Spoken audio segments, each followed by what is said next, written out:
This is the Widow Podcast, and I am Karen Sutton, the Widow Coach. I'll be supporting you through the loss of your life partner so you can find a more positive way through your grief. I want to give you hope after loss and to know that when you are ready, you can create a meaningful life for yourself with the help of me, Karen Sutton, and the Widow Podcast. Hello and welcome back to another episode of the Widow Podcast. You are in for a proper little treat today. I have got two gems for you.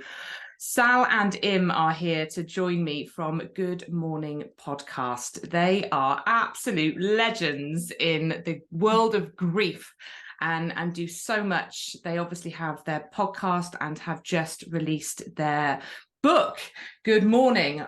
For those of you watching, there you go. It's there. It's amazing. We're going to be talking about it. But welcome, Sal Im. It's so lovely to finally meet you. I've seen you so much all over Facebook, Instagram, TikTok, doing amazing things, and obviously listen to your podcast. And now you're here, so welcome. Oh, likewise, Karen. It's so lovely to be here with you. I feel like we know each other from the online interwebs, and yeah, thank you for having us. Oh, it's an so good to be here.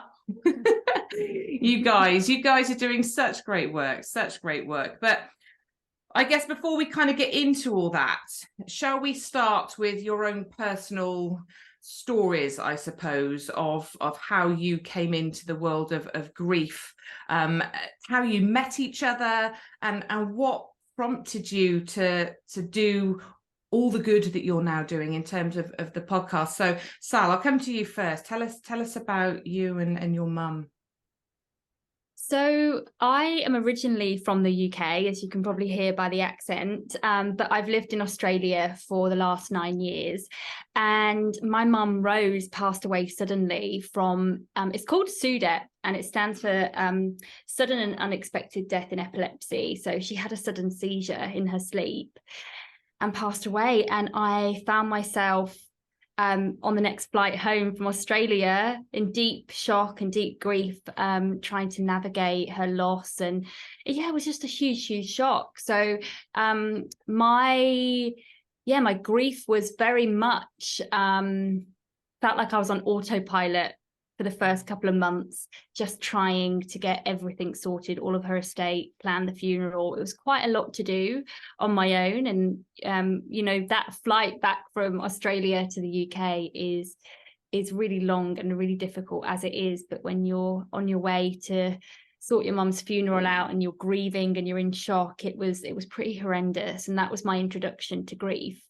I'll let Im tell her story before we share how we met. But I was in my early 30s when mum passed, and I just think you don't expect really to go through a big loss then. And I really hadn't thought about grief or prepared myself in any way for it. So it was definitely the start of a very big journey and a very big learning curve. Yeah, huge. Absolutely. And like you say, I mean, that flight home must have been horrendous. Like you say, it's bad enough just doing that flight, isn't it? But doing it knowing what you're going home to, and on your own. I'm assuming you were on your own flying back. I was on my own. And just the little things, like it's a shock. It's such a deep shock when you find out that someone's died. And I was shocked going from like Sydney weather, so it was like really hot, 30 degrees, to then like walking off the plane into like an English winter. Little things like that, I just wasn't ready for any of it. And your head's scrambled, isn't it, when you're trying to cope with a loss, and your brain's like the brain fog, and then trying to even organize like the flights and the logistics, and then all of the elements of what we call deadmin, all of the admin. It was such a huge challenge. And I remember saying to my husband, like, when I got there, I feel like I've got a mountain to climb. Yes. I don't know where I'm going to start. And I only had a month really to sort everything out, because she passed away in late November. So I needed to get everything sorted before Christmas, before everywhere closed, like solicitors, estate agents, So I had a bit of a time limit as well, just to add some extra pressure. So yeah, I look back on that time now and I just think wow, it feels like a dream, but also I just don't know how I did it. But I think sometimes you're running on adrenaline, right? The shock kind of almost like propels you through. Yeah, it does, because you're right. It is like having a mountain to climb, and it feels insurmountable, doesn't it? You kind of go, I've got to get to the top of this mountain, and I have absolutely no path, no way forward. I haven't got the tools to get there either. And you can't think you're going to do it, but somehow, some way, you do, don't you? You do get the stuff done, but the impact it has on you as a person, I think it is huge and long lasting. Yeah. Thank Exhausting. you. Yeah, Absolutely it is exhausting. exhausting. Yeah. Thanks, Sal. What about your mum? So, although Sal and I, we both lost our mums suddenly, we had very different experiences with grief and loss. I had just become a new mum. I had a baby girl called Layla. And then when she was 9 months old, my mum died by suicide. And it was a complete shock. I always say this, but she's the last person, excuse me, she's the last person I could have ever imagined doing something like that. Like, it just was not even an option ever. And she never struggled with any mental health issues prior to it. So yeah, it was a complete shock and just pulled the rug from underneath me. Everything just flipped upside down and the world felt very dark. And here I was, a new mum without my mum, which was frightening. And I called on her so much for support. She was my biggest support person and cheerleader. And I'd be on the phone to her every 5 minutes going, Mom, what do I do? You know, she's crying and won't stop. You know, so many things I needed her there for. So it just felt like a nightmare. That's the best way I can describe my experience. It felt like my waking life was a nightmare. And I just wanted to wake up from like this bad dream, and I couldn't, because it was my reality now. So yeah, it was frightening. And I feel like people that haven't experienced loss can often have this assumption that like grief is just, you feel sad and then, you know, you go to the funeral and people support you for a bit and then you get over it. But my grief was very visceral. It was full of like guilt and anger and all these emotions that I wasn't prepared for. And yeah, it was a really difficult time.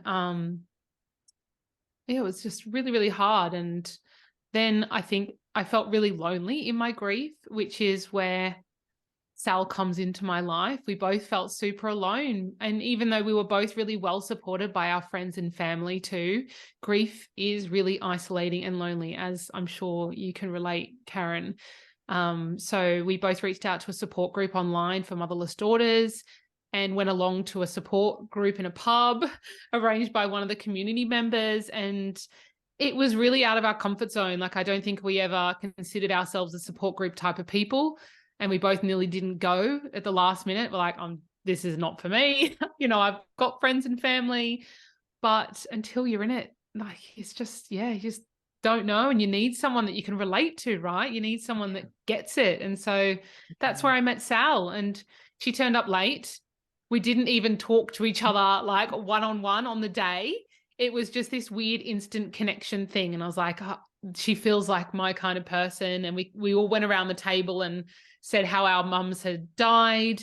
And she had mentioned her mum had died suddenly. She was in her early 30s. Our mums were in their early 60s. And I was like, I need to, you know, reach out to this chick. And then she also left early. So I didn't get an opportunity to chat with her. I'm painting you in a really bad light here, Sal. Backdoor Sal. But yeah, then I just reached out to her on Facebook that evening. I just kept thinking about her. I was like, I'm going to do it. I'm going to do it. I'm going to do it. And she actually told me she was thinking about me too. So it was just this really beautiful love story out of these really tragic circumstances.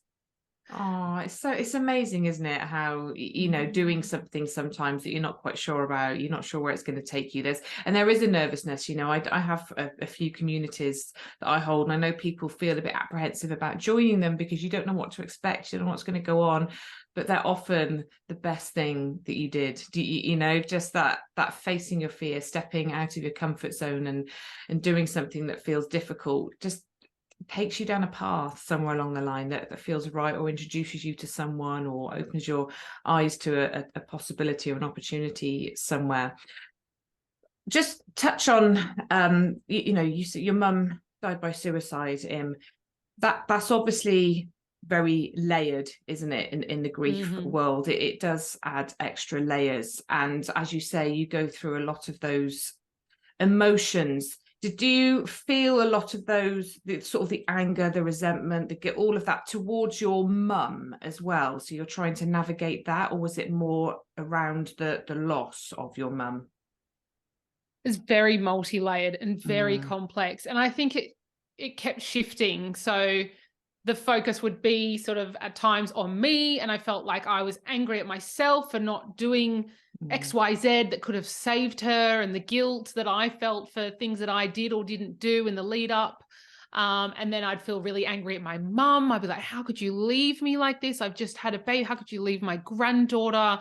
Like I couldn't comprehend how she could do that. And then it was just all sorts of like mixed emotions all wrapped up in one. But I found like journaling really helpful with that. So I'd like have an anger journal and a guilt journal, and I just dump down all of the thoughts that I'd have swirling around my head. But it was the focus of those emotions would shift and change. But a lot of guilt I put on myself, and just a lot of anger I just felt at the world, how it could be so unpredictable too. Yeah, absolutely. It is so complex and so layered, and there's so many emotions, and trying to work through them all. Because I know I felt like I was going mad at times, and then you add the extra layers, the complexities of different losses. It's a lot, isn't it? And you were a young mum, had a young child. There's certainly a lot. So you guys connected, you met. Talk to us a bit about that, Sal. How was that? How did the conversation kind of evolve into let's start up a podcast? And how long was it sort of since you met and until you decided to do something like that? It all happened quite quickly. We met in the June, and we just hit it off straight away. We've got quite a lot in common, not only dead mums, but also, lots of life experiences that are quite similar, lots of interests and tastes that are similar. But it felt like having a mirror, because like Im said, like grief is lonely, but also if you haven't got many peers or people in your life who have experienced loss that you can talk to, you don't know what's going on, right? So for Im and I, we would talk about like, do you feel exhausted all the time? Like, do you feel anxious? Like, oh my God, have you got like brain fog? Do you feel like you're really forgetful all of a sudden? And we'd just be like, yes, oh my God, yes. And we were like, we'd talk about grief for hours. Like it was hours, wasn't it, Im? Every time we met, and we must have sounded like such fun to people who overheard us. But like even things like, just do you feel like your self-esteem is completely diminished? Like you don't even know who you are anymore. All the things that you might not realize are related to grief, or you might just think it's just you. Im and I would chat about this stuff, and it felt just like really validating. And we were talking about the loneliness, and also the fact that particularly here in Australia, there's not really a lot of grief resources or support, generally speaking, but then also anything that's aimed at a broader audience. And we were talking about the lack of grief resources here in Australia, and talking about what we could do. And we just said, well, if there are other people that are feeling lonely in their grief, and also there's a lack of resources here or anywhere that's really talking about grief in a really candid way, why don't we start or create a resource that we would want ourselves, that we feel is missing? And, Im and I just really craved honest conversations. And I remember when Mum died, I would listen to podcasts, particularly anything I could find about grief. And I know it's the same for you, wasn't it, Im? And it felt so reassuring to hear stories of other people. So we were just talking, weren't we, about what we could do? And then we just landed on, well, what about a podcast? And that was it.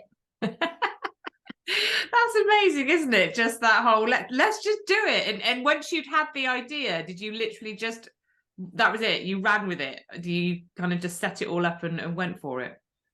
Yes, my husband went out and we haven't stopped. So we bought as soon as we decided, like my husband went out and bought us the kit, and we were like, right, okay, he's like, we've got the kit now. And then we just yeah, we just felt so energized by it, didn't we, Im? And it just happened so quickly. And then as soon as we launched, the momentum just took off, and it hasn't really stopped, to be honest. And we haven't really stopped. But we both were just so energized by it. And we just felt like, yes, like this is what we want to be doing, and helping other people and holding space for other people and talking about this topic that does not get enough airtime. And it just all came together, didn't it, Im? It's one of those things that I feel like it was happening to us. Like, yes, we had the idea, but it was almost like it wasn't an option to not be doing this. It was like, this is what's happening. And it's wild when I think back, it was 6 months in for me and 9 months in for Sal. Like, I do not know how we did that, but I think we just channeled all of our grief and all of our energy into Good Mourning. You know, everything was going into Good Mourning. And I think for me specifically, there was a lot of darkness surrounding like what happened with my mum, and like Good Mourning became this like light focus. So it pulled me out of a lot of stuff that I needed to kind of get my head out of, that it was really all consuming. And Sal will talk to this, but when she first met me, like I was a different person. Like I was just on a loop of all these negative things, and Good Mourning really helped me come out of that. And so I think in a lot of ways, like meeting Sal and starting Good Mourning, like it was just hugely healing for both of us. But yeah, it was pretty special. And Sal, that's something I love about her, is she's definitely a doer. Like she'll get shit done. So yeah, it was amazing. Just the two of us are like, let's do it. And then it was done, and we're still here years later doing it. And it's just the best thing ever. It is. And I was just going to say, I don't know if you find this as well, Karen, but like the act of talking and having these conversations for us both has been incredibly helpful in our grief, because we've learned so much, we've connected with other people. Like I think that it's also been a hugely helpful thing for us, the podcast. I don't know if you feel the same about the work that you do. 100%. You know, it's funny, isn't it? Because I don't know if you guys get this from your friends and family, but I get a lot of comments from my family and friends that's kind of, oh, is it healthy? Is it healthy to stay in that world? And is it good for you? It's keeping you there. It's going to get you down. You're going to get depressed. And, you know, I just kind of say, you've got it completely wrong. It's like therapy. It's like healing. It's about being around people that get it, that inspire me, that validate my feelings. You know, it's as supportive to me and as helpful to me as it is to everyone that I support and I help, because it's not talked about enough. You feel so lonely, so isolated. You feel like you're going completely crazy sometimes. And still now, you know, I'm in a really good place with my grief. I have a wonderful life, a new partner, the kids are doing great. But there are still times that Simon's loss really impacts me, and the thoughts that you have around things and the way you think about something, and I have to work through it. And then when you see somebody else sort of coming up behind you almost on their journey, and you can see them going through the process, I don't know, it normalizes things, it validates things, and you feel there's that sense of belonging, I think, when you find people that get it, that understand. And generally people don't, and I get it, I didn't, you know, before Simon died, and I'm sure for you when your mum's died, that I didn't know a thing about grief. I probably was that person that thought, oh, you have the funeral, you feel a bit sad for a few months maybe, and then you kind of get back to normal. But you don't. Like, you have to create a new normal around your loss, and it stays with you forever. But I think what you guys do, it must be like therapy. I mean, the guests that you've had, it is like therapy, isn't it? Listening to, I mean, you've had Julia Samuel, Megan Devine, David Kessler, Edith Eger. I remember when you announced you, I was like, oh my God, how have you got Edith Eger? You just had Gabby Bernstein on, haven't you? Like, the people you get on is insane. You must absolutely adore the conversations that you get to have with these people through the podcast. I mean, what an experience. Oh, it's crazy. Incredible. It's incredible. Yeah. And we feel very privileged and very fortunate that we get to have these conversations with such incredible people. And talking to Dr. Edith Eger in particular, that was amazing. Do you want to tell the story, Im? Yeah, well, she was a huge part of my journey around like finding forgiveness. If anyone isn't familiar with Dr. Edith Eger's work, she is absolutely incredible. She's written 2 books called The Choice and The Gift, and she is a Holocaust survivor. So she was sent to Auschwitz at 16 years old and watched both of her parents get sent into the gas chamber. And I mean, it doesn't get any more horrifying than that. And I came across her work at a pivotal time in my grief where I was going down quite a dark hole, and I had no idea what forgiveness was. I was like, oh, I'm not going to forgive people that do wrong to me. Like, that's just letting them off the hook. But Dr. Edith Eger talks about what forgiveness really means, and it's actually a gift to yourself. It's a gift that you give to yourself so that you don't hold on to these heavy emotions like hatred or rage or things that are really dragging you down in your life, which I was at that time. And so just having that permission to be like, oh, actually, I can find forgiveness and move forward with my life. Like, I didn't think it was possible, but hearing Dr. Edith Eger's work, I was like, maybe it is. And one of the things that she said, which is incredible, is like, if I can do it, so can you, you know? And I was like, okay, yes, I'm going to take that on board. And Sal and I, we were doing a bit of a fun Q&A between each other for one of our episodes, and we're like, who's your dream guest? Like, if you could speak to anyone in the world, dead or alive, who would it be? And Sal said her mum, and mine was, of course, my mum, but also Dr. Edith Eger. And she's like, all right, hold my beer. And then just went off and did Sal's magic, and next minute we're on a Zoom with Dr. Edith Eger. I was just beside myself. It was incredible. It was just a once in a lifetime opportunity. She's in her 90s now. Well, she was in her 90s when we spoke to her, and it was just unbelievable and a moment that I will never take for granted. It was like, I mean, it was like talking to a piece of history. Like, it felt very surreal. Like when we logged on to the Zoom, and her assistant like was there, she was like, she's just coming, and then so there's this empty chair, like, and we were waiting for about 5 minutes, and then she came onto the screen, and we were like, oh my gosh. Yeah, it was incredible. Imposter syndrome was hitting hard throughout that conversation. I was like, hope we don't fuck this up. But it was just amazing. It was amazing, and she's just incredible. And it was a once in a lifetime. But yeah, we've had some pretty incredible guests. You guys have smashed it in the guest department. Like, honestly, I was in awe, because those books, I've read both of those books. I always recommend them to people in my groups. I mean, The Choice, it is, I think it's one of the best books I've ever read.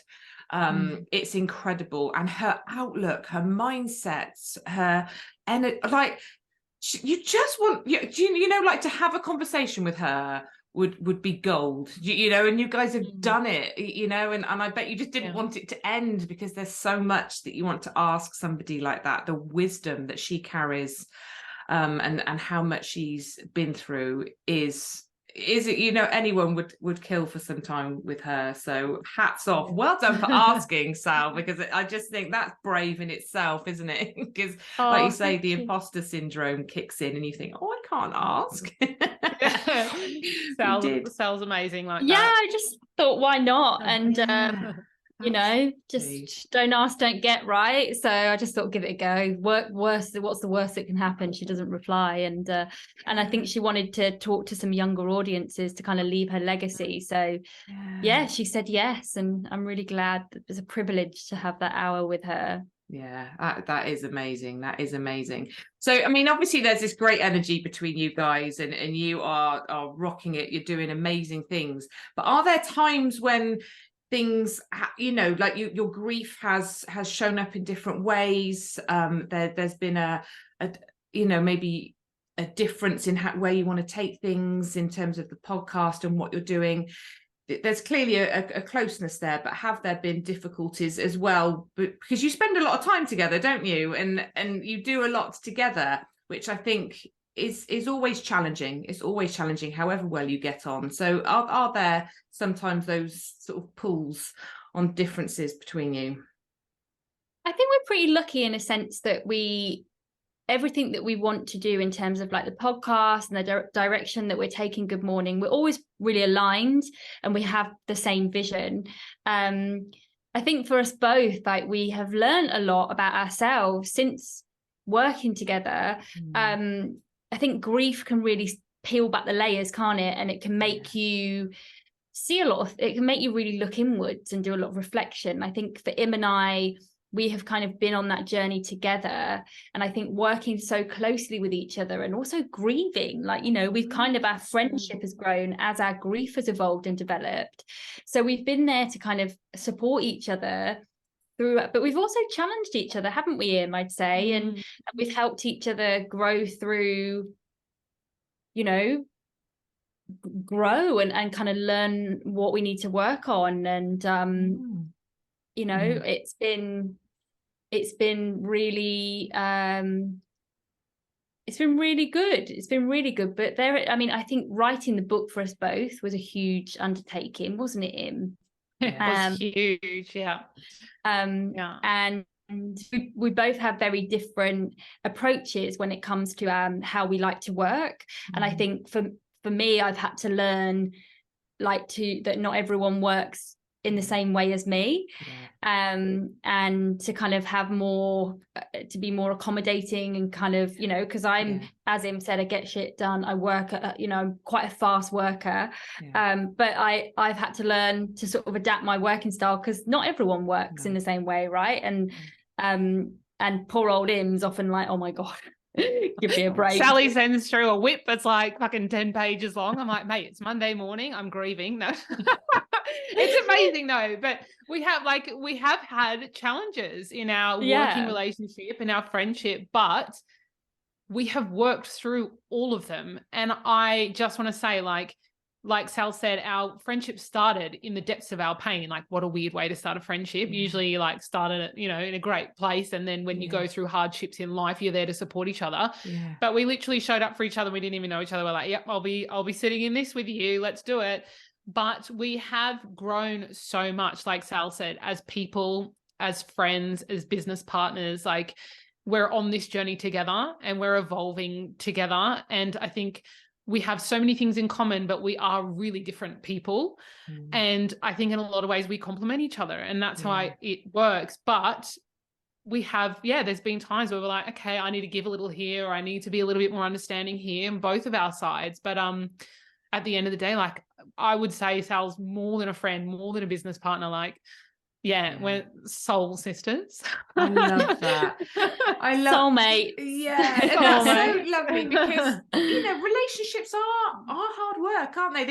They don't just happen. They work. They work, and there is give and take in there. And I think you have to be open to being challenged. I love being challenged, but it's hard to challenge somebody, isn't it? Because it can be taken as criticism or judgment. But actually, when somebody gently challenges you, but it comes from a place of love, of understanding, but it helps you challenge yourself as well a little bit, doesn't it? And go a bit deeper within and think, why am I doing that? Why do I feel that way? And why am I triggered by this behavior? And can I learn to be a bit softer, maybe a bit more forgiving, a bit more patient, whatever it is you need, because it helps you, I don't know, just, I think, be more compassionate towards other people and how they do things. Because I remember reading somewhere once, one of the biggest causing of our own suffering as a human being is the expectation that everyone else is the same as you, that everyone else will do things exactly the same way you do it. Everyone else will think the same things you think, want the same things you want. And they don't. Even when you're aligned as you two are, and you are on the same path, you're going to be coming at it from different angles, because you are different people, different experiences, all that kind of stuff. So I think when you can come together with somebody who is actually quite different and works differently to you, but you complement each other and support each other through that, and you don't maybe get defensive when things are challenged a little bit, it just helps that relationship grow and strengthen. And that's a beautiful thing. And I think that's what I'm seeing, you know, between you two, that there's such a connection, and you both want it, you know, you both are really willing to do the work. And I think it's hard to find people that are willing to do that in life. So hats off to you both. I think it's brilliant. Definitely. Sometimes, like, I feel very grateful for the relationship, and Im and I, it's almost like we're in like a relationship in a way, because like we work through things together, right? You know, and it's not often that you have friends that you can kind of talk to, like, and work through stuff. And like we both, I think when we first met, we wouldn't voice opinions or like really talk openly about how we feel, whereas now we've got better at just being really upfront with each other, and kind of talking a little. It was like the hardest thing to learn, right? Like just sort of express how you're feeling, and just sort of be really open. It is. It's hard. It's hard, really hard being completely honest with someone, especially if maybe you are challenging someone in some way, or you don't understand something, or there seems like there's a disconnect, or you're coming at something from a different angle. It's so hard. It's so hard to be honest and own that and say it in a way that comes across in the right way. But you guys have clearly figured that bit out between you both somehow. We both people it's taken pleasers. a while. Like we both realized we were people pleasers, and we didn't really know that. We'd not identified that. But when we understood that, we're like, okay, so we started like testing the water with boundaries. And I think we started with each other, and it's like, this doesn't make me feel good. And then we'd voice it to the other person, like, oh, okay, sorry, like let me shift what I'm doing here. Like we really have like learnt about like setting boundaries together and what that means. And we're fully like beside each other, cheering each other on, going, yes, like set that boundary, you've got this. Or if one of us pulls the other person up and says, oh, that thing you just said or did makes me feel uncomfortable, we'd apologize and be like, oh, I'm sorry. And it's like, to have that kind of friendship, it's amazing. And like, I'm so grateful. Like we can just nip things in the bud so quick now, because we've learned our communication styles and the way that each other are and what we need. So what impact has that had on your external relationships with people? Because you two are now, you've got this special bond, this closeness, you've grown together. How has that impacted relationships with other sort of friends, family members around you?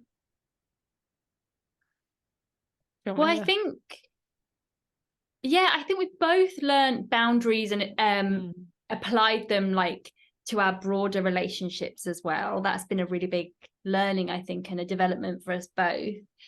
And I think just seeing people as they are and accepting people as they are is a big thing that grief has taught me as well.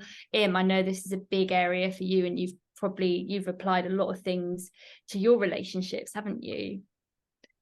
Yes. Yeah. There's been lots of sort of relationship stuff coming up for me lately, but having Sal there to kind of be like, just listen to how you're feeling right now. If something makes you uncomfortable, it's okay to just take some space. It's okay to like assert that boundary. And we're just sort of there, just cheering each other on and kind of validating each other's experiences, which it's hard to find those people, but it's, because grief, as you know, it just impacts relationships in your life. Like it changes family dynamics. Everyone's coping differently. Everyone's, just got their different grieving styles. So it can really shake things up in a family dynamic, or even with your friendships. Like people you expect to show up for you don't show up for you in the ways that you'd hoped.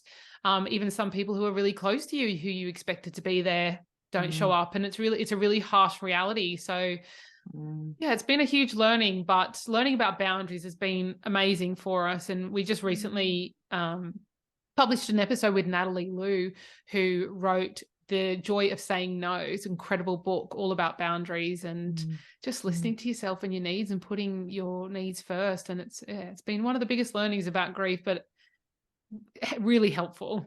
It is really helpful, isn't it? Because it's not something I don't think we're naturally very good at. We're not good at thinking about ourselves, what we actually want, what we're prepared to say yes and no to, people pleasing, that is and I think a lot of it's how we're brought up, isn't it? Be kind, do help others, and do you're not really taught to think about you and who you are and what your needs are. And learning that as an adult is hard, because you're trying to sort of unlearn everything that you've learned growing up, but you've weaved it all beautifully into this book. And I think this book is brilliant for so many reasons. It's just, I think that for starters, I think the main part of it, and I'm sure this was intentional, you could literally pick it up, open a page and read something.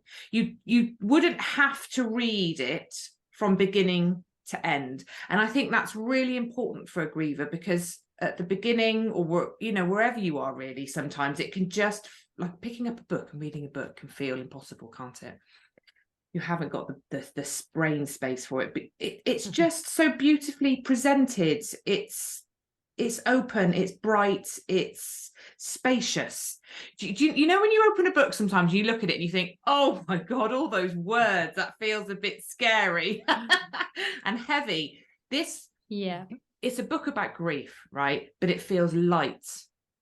And I think that is the magic to it, genuinely. And you cover all sorts in here. You obviously talk about grief.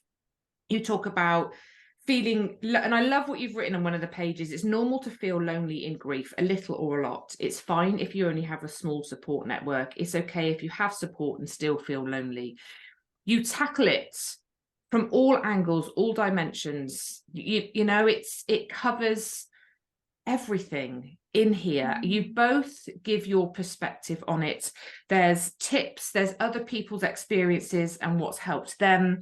You've got grief tips, advice and guidance, education, journaling prompts. You've got a psychologist that's giving tips throughout the book as well in here. I mean, how long is this taking you to put together? It's incredible. It's like it must be a decade's worth of work.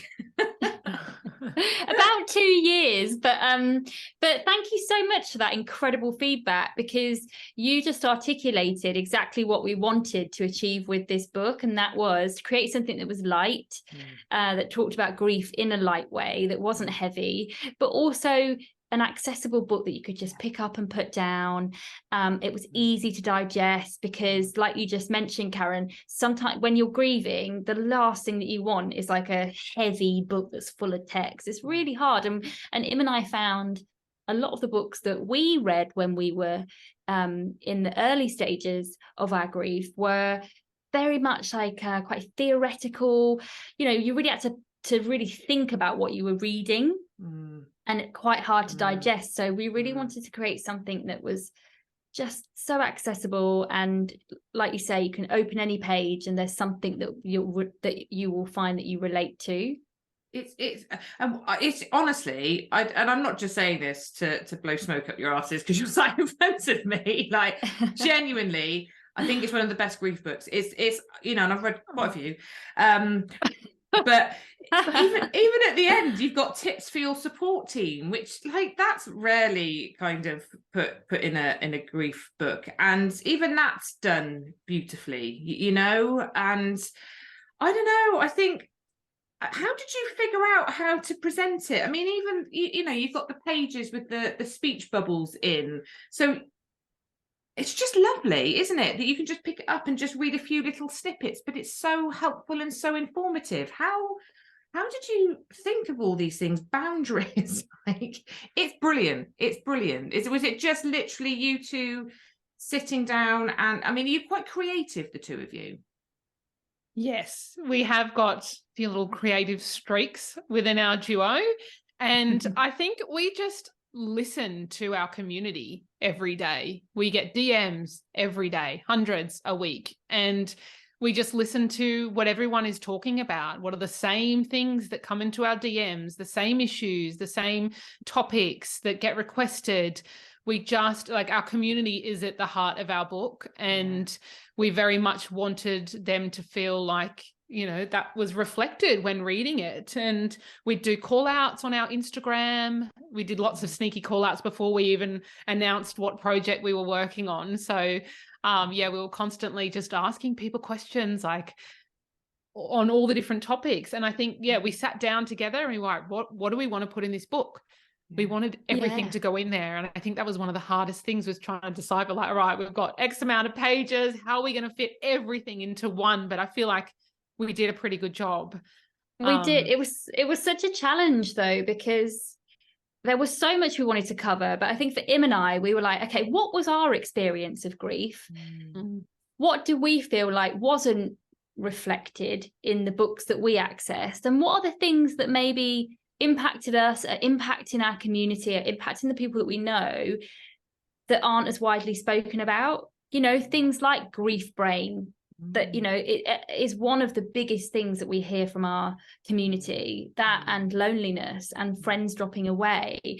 And we just really wanted it to be a place where a book where people could read it and feel really validated, or even what we hear from our community a lot is, thank you for covering this topic. I actually didn't know it was a thing until I've just read this. Or like, oh my gosh, like I feel like a light bulb has just gone off, like thank you. And so we wanted for the book to feel like that as well, for people to read it and be like, oh, that's a thing, like the anxiety, oh okay, I'm not alone in feeling that way, or boundaries, or feeling like exhausted, all those things. I think it was a combination of kind of our lived experiences, and then listening to people and hearing what are the big things that people are really struggling with, that they feel like just aren't getting any airtime. And what you mentioned before about how the book is structured and how you can just kind of open it and get some information really quickly, that was really intentional because of the grief brain, which is a really common thing after loss. And we interviewed a world-leading neurologist, Dr. Lisa Schulman, and it was one of our most popular episodes as well on our podcast. But yeah, she describes that like grief is like an emotional injury to your brain, and the brain actually rewires itself after loss and changes the neural pathways, weakens neuroplasticity and nerve growth, and like it actually like really changes your brain. And people have no idea that that's a thing, you know, and so everyone's feeling like really foggy and forgetful and confused and all of these things, and thinking that there's something wrong with them, so they're going to the doctor and they're getting like blood checks, but it's actually grief. You know, grief actually impacts your brain so much that it's difficult to concentrate, it's difficult to string a sentence together and remember things. Like I kept buying the same packet of cheese every week, not opening it up. I had 6 packets of the same cheese in my fridge, but I just couldn't, my brain couldn't function. And Sal left the house with 2 different colored Birkenstock sandals on as well to walk the dogs. Like it gets you. And I think that's one of the biggest things. People like, I didn't know this was a thing. Thank you. I thought I was the only one, like going crazy in my mind, which is really common. Yeah, totally. And for anyone listening who is listening going, oh my gosh, yes, grief brain, that's me.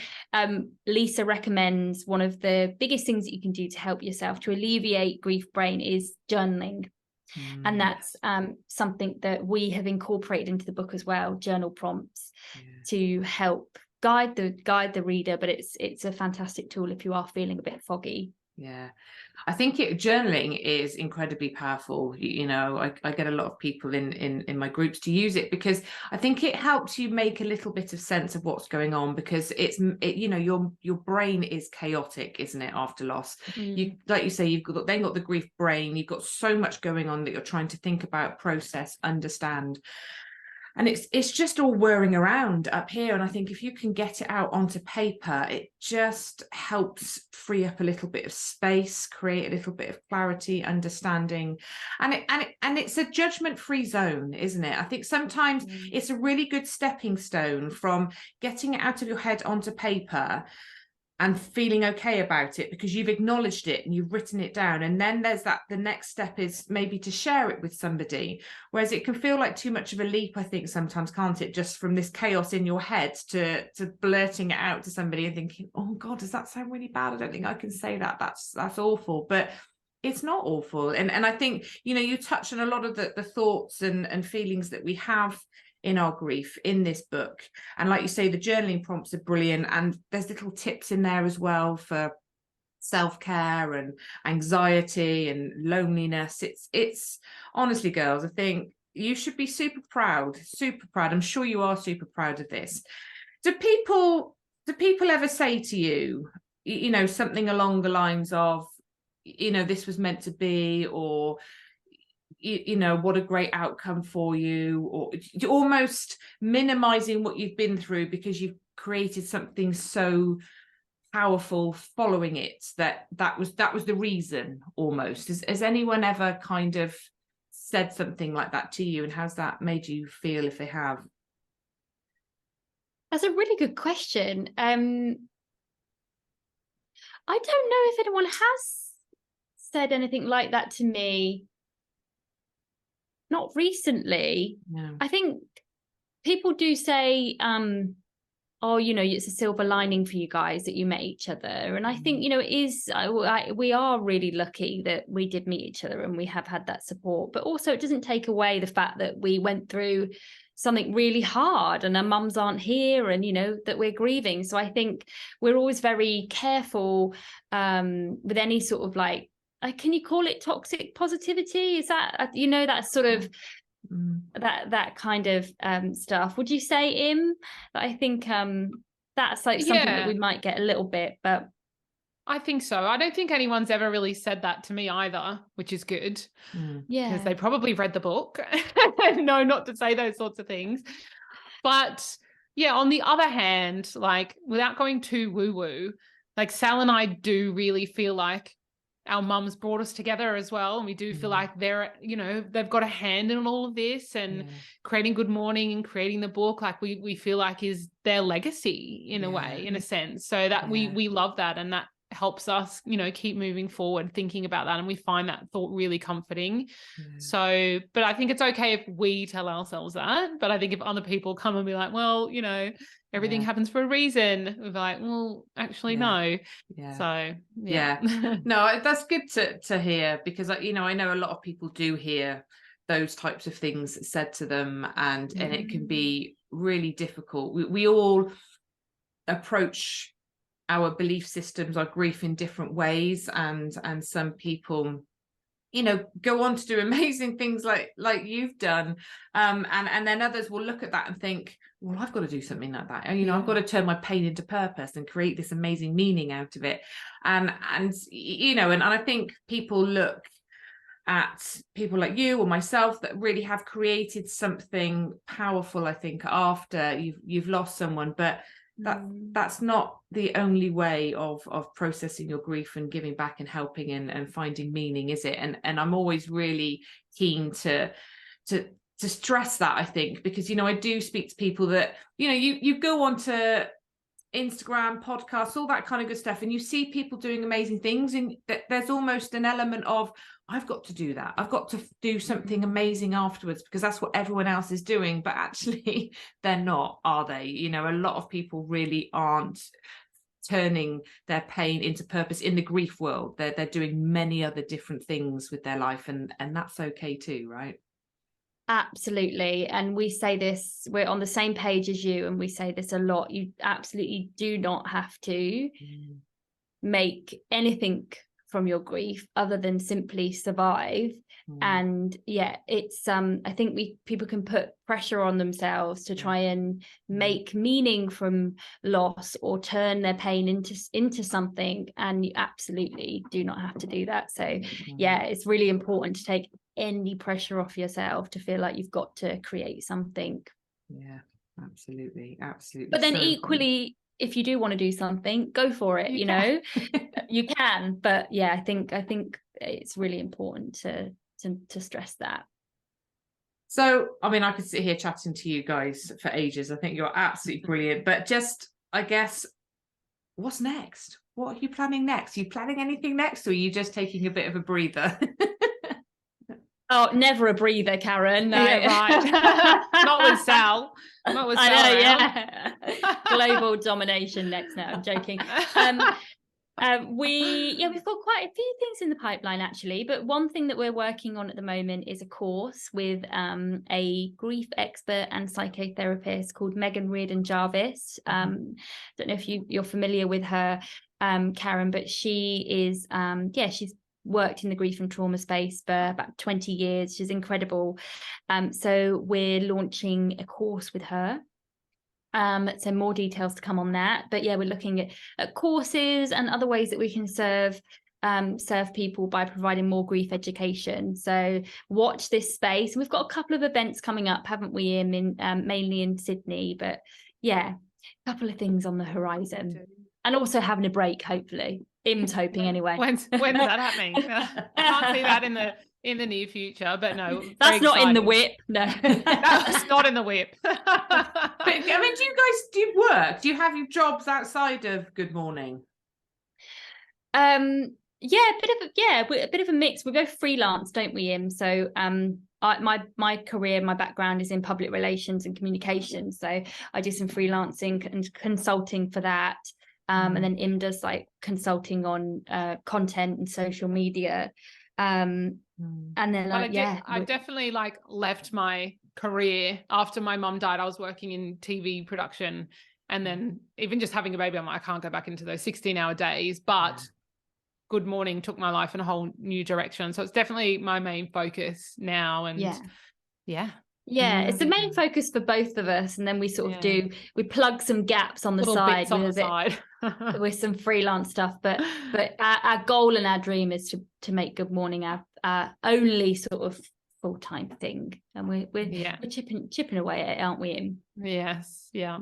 You're doing amazing. Honestly, I think the work you do is incredible. And obviously the skills you've got from your roles, your jobs from, before have really complemented what you do now, and allowed you to really get all of this out there, helping people, supporting people, and you do it so beautifully. And the connection between you both is wonderful. And if the only thing anyone does today is order that book, it'll be the best thing you've done. I think it's a credit to you. It really is. Anyone just, I think it is about grief in general, but you do cover all the different losses in there and speak to people that have lost life partners, children, parents, siblings, grandparents, friends. It's all in there. And as much as I support widows have had other losses in life as well. And sometimes dealing with multiple losses is really hard, and everything's touched in this book. So thank you for bringing it into the world, and thank you so much for coming and talking to me today. It's been such an honor and a privilege. I really appreciate you both, and hopefully we will meet again at some point. So thank you, girls. Thank you so much. Thank you, Karen. It's been an absolute treat, and it's so nice to finally see your face after being connected on socials for so long. But thanks for having us on your pod. Thank you so much, Karen. It's been absolutely lovely, and we really appreciate your support and having us on. Thanks, girls. Thank you so much for listening to the Widow podcast with me, Karen Sutton. If you would like to be part of a supportive community of people who understand your grief, come and join my free Facebook group, Widowed and Rising. And make sure you tune in to the next episode of the Widow podcast.